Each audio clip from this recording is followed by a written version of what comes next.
नमस्कार और एक बार फिर से आप सबका स्वागत है हमारे यूट्यूब चैनल में। और अगर आप हम मुझे फॉलो करते हैं और मेरे वीडियो को पूरा कंटिन्यूस देखते हैं और पूरा देखते हैं तो आपको पता होगा लास्ट टाइम मैंने वीडियो काफ़ी दिन पहले डाला था और अब जो मैं वीडियो डालने जा रहा हूँ उसके आगे का कंटिन्यू सीरीज़ है। लास्ट टाइम जो मैंने बोला था कि मार्केट में एक फॉल आना चाहिए, या टेलीग्राम चैनल आप फॉलो कर रहे होंगे तो कि फॉल आना चाहिए, मैंने बैंक निफ्टी में बोला था कि फॉल आएगा करके।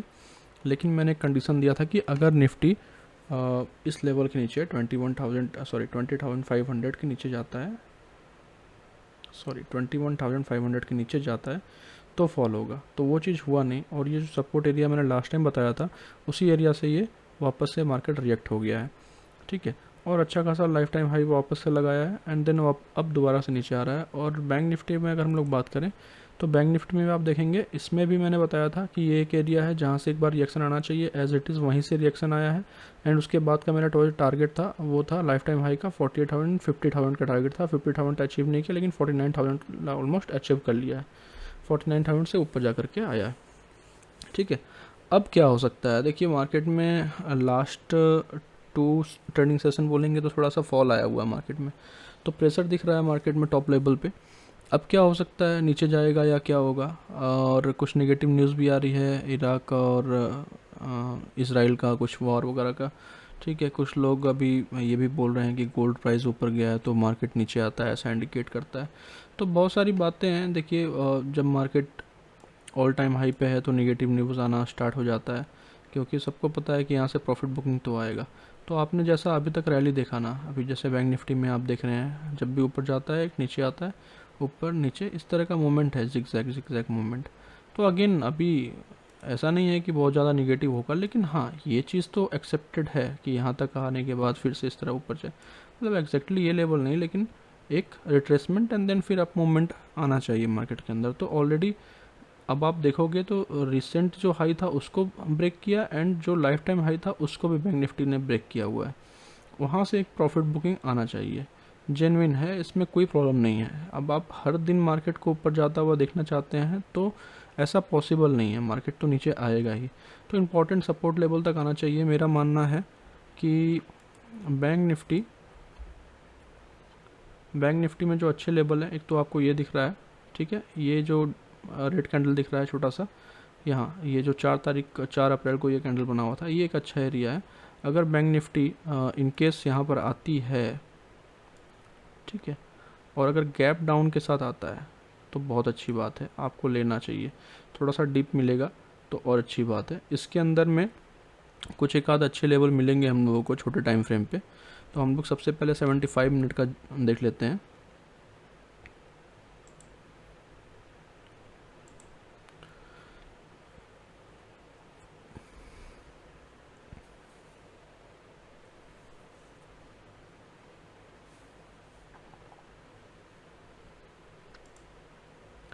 ओके, तो आप देखिए जो मैंने मार्किंग किया था उस लेवल पे लगभग यहाँ पर एक लेवल निकल के आया है। यहाँ से ऑलरेडी आप देख रहे हैं अच्छा खासा मूवमेंट है, और इस जो मैंने लेवल मार्क किया था उस लेवल के अंदर में ये एक एरिया है। तो ये पहले का मार्किंग है, इसको हम लोग हटा देते हैं अभी। तो पहले के मार्किंग में भी आप देखेंगे जो मैंने प्रेडिक्ट किया था ऑलमोस्ट वहाँ से एक अच्छा खासा ग्रीन कैंडल बना है, और टारगेट वगैरह भी अचीव हो गया है। तो छोटे टाइम फ्रेम पे ये सारी चीज़ें काम करती हैं।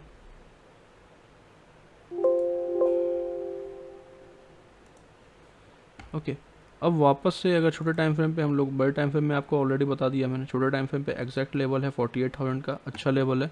ठीक है, स्टॉप लॉस होगा आपका ऑलमोस्ट 47,900 का। ओके, 900 के थोड़ा सा नीचे रखिएगा। तो ये एक अच्छा लेवल है, यहाँ पर आप एंट्री ले सकते हैं। इसके अलावा आप एक यहाँ पर भी एंट्री ले सकते हैं, थोड़ा सा एग्रेसिव अगर आप हैं तो। ये जो लेवल दिख रहा है आपको, ये भी ठीक है। देखिए लेवल्स तो बहुत सारे हैं, लेकिन ट्रेडेबल जो होता है वो जो अच्छा ट्रेड करने के लिए होता है वो क्या होता है, जहाँ पर आपका रिस्क कम हो। अब अगर 48,230 के आसपास अगर आपको एंट्री मिल रहा है, आपका स्टॉप लॉस कितना हो रहा है, सॉरी, आपका स्टॉप लॉस कितना हो रहा है। देखिए इस लेवल पे अगर आप एंट्री लेते हैं तो 40 के आसपास का आपका स्टॉप लॉस हो रहा है, मतलब 100 पॉइंट का रिस्क है, तो आप बैंक निफ्टी में 100 पॉइंट का रिस्क ले सकते हैं। 100 पॉइंट अगर अगर मैं बात करूँ मंडे को अगर आपने इस जगह पर एंट्री लिया और आपका स्टॉप लॉस भी हो गया, तो एक सिंगल लॉट में आप एट द मनी अगर कॉल ऑप्शन लिए हुए हैं तो आपको मैक्सिमम जो है उसके अंदर में भी कुछ 40 to 50 रुपीज़ का लॉस होगा। 40 रुपीज़ का लॉस भी अगर हम लोग बात करें तो तकरीबन 600 रुपये का आपको लॉस होगा एक लॉट के ऊपर, जो एक्सेप्टेबल है आपके, मेरे ख्याल से आपके रिस्क लेवल में होना चाहिए। तो अगर आप मल्टीपल लॉट में नहीं कर रहे हैं तो ये एक लेवल है जो कि रिस्क इसका बहुत कम है, ठीक है। अब यहाँ से ऊपर जाएगा या नहीं जाएगा वो किसी को नहीं पता है, लेकिन ये सपोर्ट एरिया है, यहाँ से ऊपर जाना एक्सपेक्टेड है। तो एक बार के लिए अगर रिस्क छोटा है तो आप यहाँ पे एंट्री कर सकते हैं। यहीं पर अगर हमारा रिस्क ऐसा मैं बोलूँ कि यहाँ पर एंट्री लो और यहाँ स्टॉप लॉस रखो, जो कि आपका 350 पॉइंट का स्टॉप लॉस हो जा रहा है, तो ये ज़्यादा रिस्क हो जाएगा। तो इस तरह का रिस्क में आपको कोई वीकली एक्सपायरी वाला कॉल ऑप्शन वगैरह नहीं लेना चाहिए। अगर इस तरह का रिस्क है आपका जिसमें लेवल बड़े हैं तो आपको मंथली एक्सपायरी या थोड़ा दूर का एक्सपायरी का आपको कॉल ऑप्शन वगैरह लेना चाहिए, ठीक है। तो फिलहाल आप फोकस करिए फर्स्ट ऊपर का जो लेवल था 48,200 एंड देन उसके बाद आपका ये 1-2 लेवल है यहाँ पर भी, तो ये लेवल भी काम कर सकते हैं। Totally depend upon the movement और सेलिंग प्रेशर कैसा है, ठीक है। गैप डाउन के साथ आता है तो ज़्यादा अच्छा है, गैप डाउन के साथ आने के बाद चलने का चांसेस ज़्यादा होता है। अगर गैप डाउन के साथ नहीं आ रहा है, ऊपर से गिरता हुआ आ रहा है, तो थोड़ा सा रुकावट में भी हो सकता है कि जोन को ब्रेक करता हुआ और नीचे चला जाए, नीचे वाले जोन से चले, ओके। तो ये हो गया बैंक निफ्टी की बात। अब हम लोग आते हैं निफ्टी के अंदर। निफ्टी ने ऑलरेडी बहुत अच्छा मूवमेंट दिया और थोड़ा ज़्यादा गिरावट था निफ्टी के अंदर कंपेरेटिव टू बैंक निफ्टी। तो देखिए 75 मिनट का चार्ट इसमें भी खुला हुआ है। अभी हम लोग सबसे पहले 75 मिनट पे ही बात कर लेते हैं कि क्या हो सकता है, ठीक है। अब ये पहले का मार्किंग है, अब आप देखेंगे इसमें मैंने कोई छेड़छाड़ नहीं किया है, और आप देखिए यहाँ पर एंट्री मिलने के बाद ऑलमोस्ट टारगेट यहाँ पर आ गया था, ठीक है। तो इस तरीके से डिमांड एंड सप्लाई जोन वगैरह काम करता है। इस पर भी मैंने छोटे टाइम फ्रेम पे आपको बताया था कि ये आपका एंट्री एंड स्टॉप लॉस होना चाहिए, और आप देखिए यहाँ पर ओपनिंग होते ही एंट्री मिला है एंड एकदम 15 मिनट, ये 75 मिनट यानी कि फर्स्ट 1 आवर के अंदर लगभग आपका टारगेट आ चुका था। तो इस तरीके से डिमांड एंड सप्लाई अपना काम करता है। अब हम लोग देख लेते हैं हमारा अभी का लेवल क्या होता है, ओके। अच्छा, देखने वाली बात यह है कि आप अगर यहाँ पर और यहाँ पर कंपेयर करेंगे कि यहाँ पर जो मैंने एंट्री दिया था वो तो एकदम से उसका टारगेट आ गया तुरंत, लेकिन उसके बाद फॉल हो गया, ठीक है, कोई बात नहीं, फॉल होगा, ऊपर जाएगा, अपने लेवल चलने चाहिए। अगर मैंने बोला ये लेवल चलना है, ये एंट्री होना चाहिए, तो ये चला, मतलब ओके। उसके बाद मार्केट गिर जाए, कुछ भी हो जाए, उससे कोई मतलब नहीं है। तो अब भी जो हमारा लेवल है वो कौन सा होना चाहिए और वो लेवल चलेगा नहीं चलेगा। तो अब करंट लेवल पे आप देखेंगे कहाँ पर खड़ा है, इस एरिया में। अब जाहिर सी बात है, जैसा मार्केट कंडीशन अभी दिख रहा है, लगता तो नहीं है कि ये एरिया चलने वाला है, कि उसको में एंट्री ऑलरेडी मिल चुका है, ठीक है। और मैंने एक चीज़ अभी थोड़ी देर पहले बोला था कि गैप डाउन के साथ अगर आता है तो अच्छा बात है, लेकिन यहाँ पर गैप डाउन के साथ नहीं आया हुआ है। ये गैप डाउन हुआ था लेकिन उसके बाद कंटिन्यूस फॉल था, तो इसमें ऐसे लेवल का चलना थोड़ा मुश्किल है। तो ऐसे में आपको एंट्री कहाँ लेनी है, ये वाले लेवल पे। हालांकि ये भी बहुत अच्छा लेवल नहीं है, लेकिन एक बार को थोड़ा सा प्राइस को होल्ड करेगा ये, ठीक है।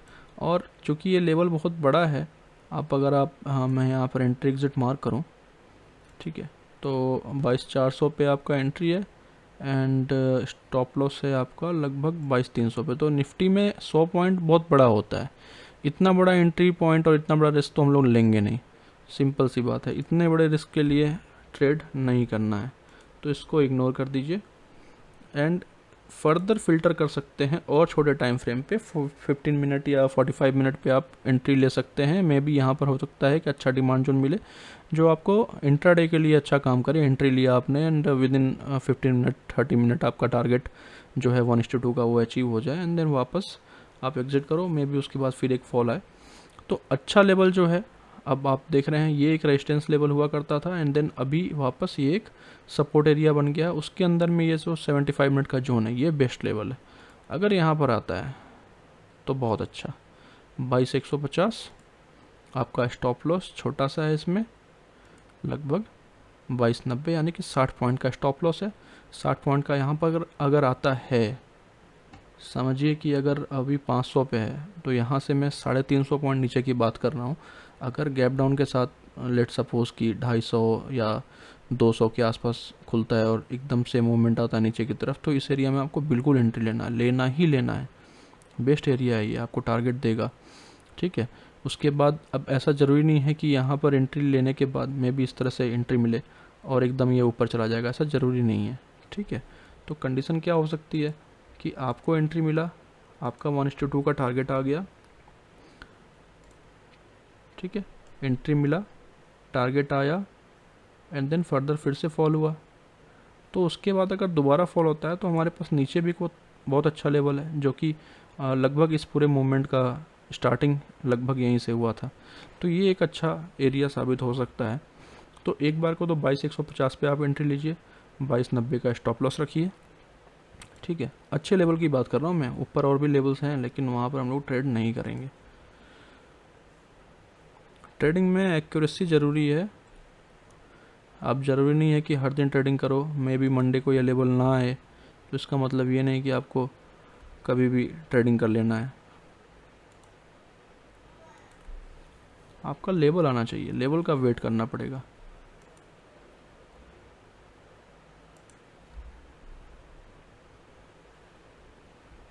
ओके, तो मैं वापस नीचे वाला लेवल एक बार मार्क कर देता हूँ, आपको बता देता हूँ वो लेवल कौन सा है एक्जैक्टली। तो ये लेवल है 22,025 एंड स्टॉप लॉस आप रख लीजिए 21,990 के आसपास का। तो देखिए ये लेवल बहुत छोटा हो गया है, तो इसमें रिस्क लेवल कितना कम है। अभी आप मार्केट अगर गिर भी जाए तो मुझे कोई फ़र्क नहीं पड़ता। एग्जैक्टली मेन मतलब क्या है कि मेरा रिस्क लेवल कम होना चाहिए। मैं इस लेवल पे सेल नहीं कर सकता, मैं इस लेवल पे बाय नहीं कर सकता। करंट लेवल पे क्यों नहीं कर सकता? क्योंकि मेरे पास कोई एरिया नहीं है, मैं रिस्क कहाँ तक कर लूँगा। अगर मैं सेल करता हूँ तो मेरा रिस्क काफ़ी ऊंचा हो जाएगा, मतलब इस लेवल के ऊपर आपको स्टॉप लॉस रखना पड़ेगा। तो यहाँ से यहाँ तक का जो एरिया है वो आपका रिस्क एरिया है। ठीक है, तो उस तरीके से मार्केट में भी हो सकता है कि कभी कभी काम करे, लेकिन हमेशा कैलकुलेटेड रिस्क लेना है हम लोगों को, तभी हम लोग मार्केट में सस्टेन कर सकते हैं। अब यहाँ पर रिस्क सिर्फ और सिर्फ आपका 40 पॉइंट के आसपास का है, एंड यहाँ पर आपने देखा 60 पॉइंट का रिस्क है। तो 60 पॉइंट के अगेंस्ट में आपको 120 पॉइंट चाहिए, एंड 40 पॉइंट के अगेंस्ट में आपको 80 पॉइंट चाहिए। लेकिन जब इस तरह का जोन हो बॉटम लेवल पे तो आप 3x टारगेट भी रख सकते हैं, तो 120 आराम से आप यहाँ पर रख सकते हैं। कि यानी कि अगर 22,020 हम इसको राउंड फिगर कर लेते हैं, 22,020 पे अगर एंट्री मिलता है तो 22,140 तक तो आप आराम से टारगेट रख सकते हैं इसमें, जो कि ईजिली अचीव हो जाएगा। ठीक है, तो ओके, एंड लॉन्ग टर्म में थोड़ा देख लें निफ्टी का। निफ्टी लॉन्ग टर्म में कोई ज़्यादा प्रॉब्लम नहीं है। अभी देखिए जिगजैग करता हुआ ऑलरेडी हायर हाई बना रहा है, तो कोई दिक्कत नहीं है। प्रॉब्लम कब होता है कि जब एक बार लोअर लो बनाने लग जाए। लास्ट टाइम मैंने यहाँ बोला था कि अगर 500 के नीचे गया तो प्रॉब्लम है। तो प्रॉब्लम क्या हो जाता कि आप अगर यहाँ पर, मैं इसको एक्सप्लेन करता हूँ। अब देखिए यहाँ पर लो बना, यहाँ हाई बना, यहाँ लो बना एंड यहाँ हाई बना। तो अभी तक हायर हाई था, लेकिन फर्स्ट टाइम मार्केट ने क्या किया कि इस लो को ब्रेक किया था। ठीक है, एंड सेकेंड लो ये था। अगर सेकेंड लो भी ब्रेक हो जाता तो it's means down trend market start हो गया। उसके बाद अगर जैसे कि ये सप्लाई जोन होता है तो यहाँ पर जैसे ही आता आप सेल करना स्टार्ट करते हैं, और ये बहुत अच्छा से गिरा होता मार्केट। तो खैर अच्छा हुआ कि उसने लेवल्स ब्रेक नहीं किए और हम लोग अभी तक अप ट्रेंड मार्केट देख रहे हैं। ठीक है, तो आई होप आपको समझ में आ रहा होगा मैं क्या बोलना चाह रहा हूँ। और कुछ भी डाउट है तो आप मेरे टेलीग्राम चैनल में जुड़ सकते हैं, वहाँ पर कमेंट सेक्शन ऑन रहता है, तो आप वहाँ पर कमेंट करके पूछ भी सकते हैं, या किसी स्टॉक के बारे में जानना है तो आप इसमें भी कमेंट कर सकते हैं यूट्यूब में, या टेलीग्राम ज्वाइन करके वहाँ पे भी आप पूछ सकते हैं। तो आई होप वीडियो आपको काफ़ी हद तक समझ में आ रहा है। एंड जो टेलीग्राम पे मैंने रिकमेंडेशन वगैरह दिया था अभी लास्ट वीक काफ़ी अच्छा चला। बीच में मैं रिकमेंड नहीं कर रहा था क्योंकि मैं खुद इस जो अपसाइड का मूवमेंट है इसमें मैंने पार्टिसिपेट नहीं किया, क्योंकि मेरा व्यू डाउन साइड का था और मुझे लग रहा था कि मार्केट थोड़ा नीचे जाएगा। तो एज ए ट्रेडर हर बार आप सही नहीं हो सकते। अगर आप गलत भी हुए तो मेन मकसद क्या है कि आपका पैसा लॉस नहीं होना चाहिए। तो मैं डाउट में था, मुझे लग रहा था नीचे जाएगा, इसलिए मैंने ये अपसाइड का मोमेंट कैप्चर नहीं किया और ना ही मैंने सेल किया।